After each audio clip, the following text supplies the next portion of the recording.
Oke, halo, assalamualaikum warahmatullahi wabarakatuh. Kembali lagi bersama saya, Nanda Kurnia Cahya. Oke teman-teman, di video kali ini saya akan berbagi pengalaman tentang perbaikan speaker aktif Polytron teman-teman. Nah, di sini langsung aja teman-teman, di sini saya bongkar. Di sini saya mau cerita teman-teman. Jadi ini cerita pengalaman. Jadi ini udah diservis teman-teman. Ini udah diservis, sudah bisa nyala, dan di sini saya mau buat pengalaman saya. Mungkin teman-teman mengalami hal yang sama teman-teman. Oke, jadi kerusakan speaker aktif Polytron. Ini speaker aktif Polytronnya seperti ini. Jadi speaker subwoofernya itu ada satu, modelnya seperti ini. Oke, jadi pertama kali dibawa ke sini itu mati total teman-teman. Jadi nggak nyala, lampu indikatornya nggak nyala sama sekali. Langsung aja teman-teman, di sini fokus ke PSU atau SMPS-nya atau regulatornya di mesin speaker aktif Polytron teman-teman. Nah, terkhusus ketika memperbaiki PSU speaker aktif Polytron, entah itu power supply apapun teman-teman ya, PSU atau power supply asematik seperti ini, itu lebih baiknya fuse dilepas teman-teman. Nah, ini fuse dilepas, diganti menggunakan lampu bohlam seperti ini. Untuk tujuannya yaitu supaya nanti ada salah satu komponen yang short itu nggak merembet ke yang lainnya. Oke teman-teman, lanjut lagi. Setelah dilakukan pengecekan, ternyata ada komponen itu yang berkarat, itu terlihat jelas di kaki komponen keramik atau C-milar. Nilainya 332, letaknya itu di C506 di sini. C506 itu nilainya 332K 2kVA 1 kV. Ini kakinya berkarat. Ini saya pasang di balik PCB-nya terlebih dahulu. Dan untuk komponen yang lain saya kira masih normal teman-teman. Untuk fisik komponen masih utuh. Oke, lanjut lagi teman-teman. Di sini sebelum pengecekan ternyata PWM-nya atau pembangkit MOSFET-nya itu menggunakan PWM IC teman-teman, IC OB2269. Nah, setelah dilakukan pengecekan teman-teman, ternyata tegangan gate di sini, tegangan gate yang di sini yang dibutuhkan MOSFET itu hilang. Jadi kaki gate pada MOSFET 7N65 itu seharusnya ada tegangan kecil kurang lebih di 3 volt ya, kurang lebihnya di 3 volt. Tegangan gate ini mengarah ke ini ada resistor, ada diode juga, itu mengarah ke mengarah ke IC PWM. Awal prediksi IC PWM-nya ini short teman-teman.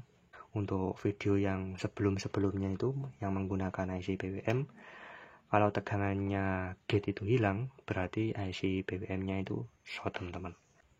Nah, setelah itu saya cari online teman-teman, kurang lebih 2 hari sudah sampai IC-nya. Ini saya beli 4. Nah, ini saya beli 4. Namun yang 2 sudah saya pasang teman-teman, tapi saya lepas lagi. Oke, untuk selanjutnya saya ganti IC PWM OB2269 ini teman-teman. Alhasil setelah dilakukan penggantian IC PWM, ternyata tegangan gate juga tetap 0 volt teman-teman, 0 volt. Jadi alhasil setelah dilakukan penggantian itu tegangan gate-nya nggak keluar sama sekali. Nah, akibatnya apa? Kalau tegangan gate itu nggak keluar atau tegangan gate itu hilang, otomatis tegangan output dari tegangan sekunder ini nggak ada teman-teman. Jadi tegangannya itu nggak sampai ke sekunder, tegangannya ini 0. Yang seharusnya itu 27 CT, 20 volt CT, ini nggak ada tegangan sama sekali teman-teman. Diakibatkan tegangan gate itu nggak ada atau hilang. Nah, setelah itu kepala pusing teman-teman, karena mencari komponen apa sih yang short teman-teman. Di sekitar komponen ini saya periksa, di sini ada diode daerah osilasi, ini saya menyebutnya daerah osilasi. Itu dia nggak ada yang short ya teman-teman, nggak ada yang short. Terus di optokopler sendiri juga nggak ada yang short ya teman-teman. Optokoplernya normal, diode di sini normal. Untuk elko di sini juga normal teman-teman. Untuk diode dengan kode 505. Nah, untuk diode 505 itu normal. Untuk diode 506 ini, itu awalnya pengecekan tadi juga saya kira itu normal teman-teman. Di D506 awal pengecekan itu saya kira normal. Lanjut lagi teman-teman, di daerah ini sekitar IC PWM itu kan ada RSMD atau tahanan SMD atau resistor SMD.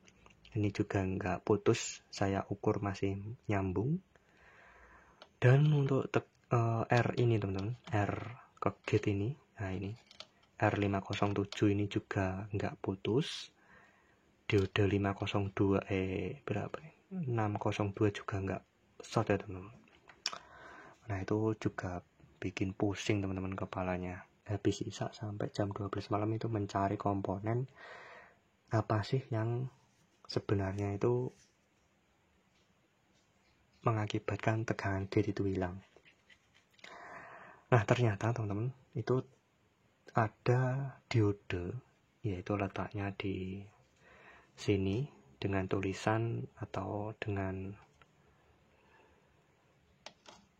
kode D506 ini mengalami setengah short atau semu-semu short ya teman-teman.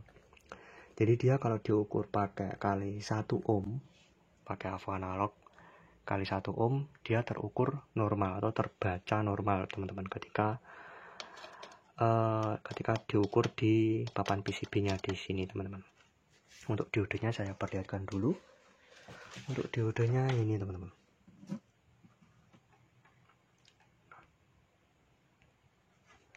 Ini bukan diode biasa teman-teman, ini diode Zener. Diode Zener. Nah, jadi tadi itu sudah saya ganti sebanyak 2 buah ya. 2 buah ini IC baru. Jadi ketika saya ganti IC pertama nggak keluar tegangan gate, saya ganti lagi IC kedua juga nggak keluar tegangan gate teman-teman. Gate-nya itu nggak keluar tegangan. Nah, untuk mengetahui diode Zener itu short, itu ternyata kali ini teman-teman. Saya ukur kali 1 kilo di AV analog ya teman-teman. Di selektor kali 1 kilo. Namun diode ini enggak short teman-teman. Jadi agak semu-semu gitu.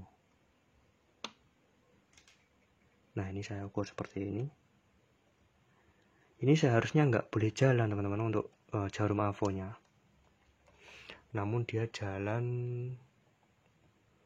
segitu teman-teman. Alhasil diode ini short teman-teman. Nah, di sini diodenya itu nggak kelihatan untuk tipenya. Saya nggak tahu ini tipenya berapa. Yang jelas ini diode Zener teman-teman. Karena nilai komponen ini nggak terbaca ya teman-teman. Jadi ini berapa volt juga nggak tahu ya teman-teman. Oke, setelah dilakukan penggantian diode Zener, ini tadi saya coba-coba teman-teman. Jadi di sini awalnya itu saya kasih diode Zener 6 volt. Diode Zener 6 volt itu masih nggak keluar tegangan gate-nya dan juga tegangan osilasinya itu nggak keluar. Saya kasih diode Zener 6 volt nggak keluar, saya kasih diode Zener 12 volt teman-teman. Saya kasih diode Zener 12 volt itu tegangan gate juga nggak keluar teman-teman, nggak keluar atau belum keluar.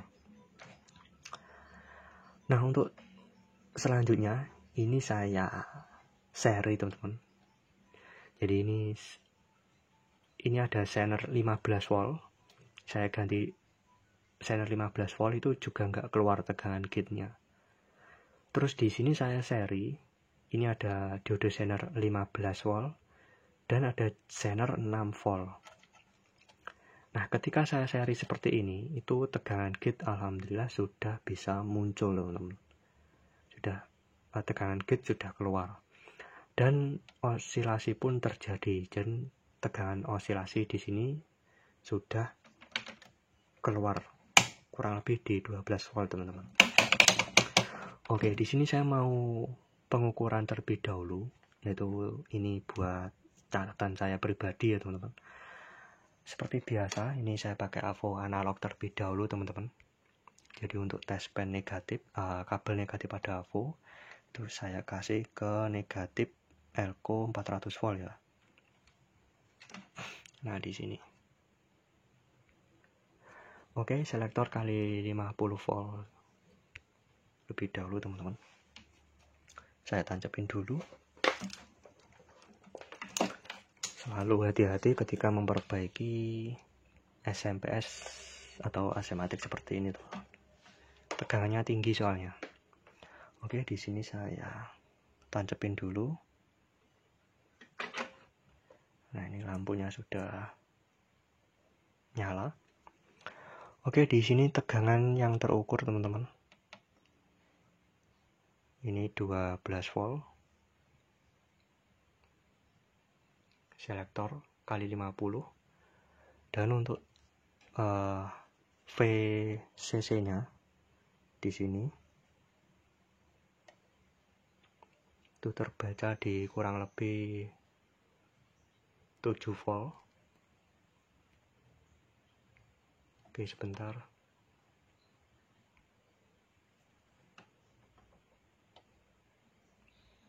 Nah, ini kurang lebih di 17 ya, 17 volt atau 16 volt.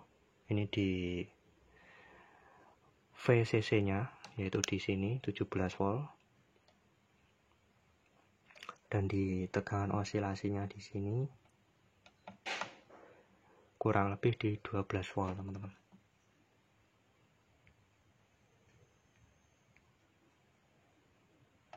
Nah, untuk tegangan di optokopernya ini saya turunkan kali 10 di sini. Kaki nomor 4 ya, teman-teman. Ini kaki nomor 4 optokopler. Sebentar.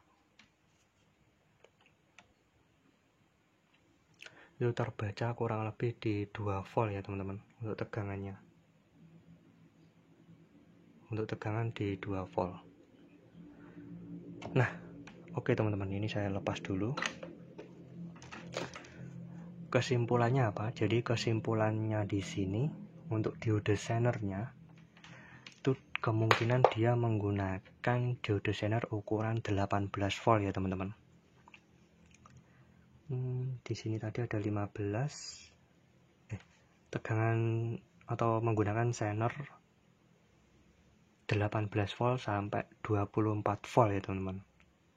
Jadi ini zenernya itu ukurannya 18 volt sampai 24 volt.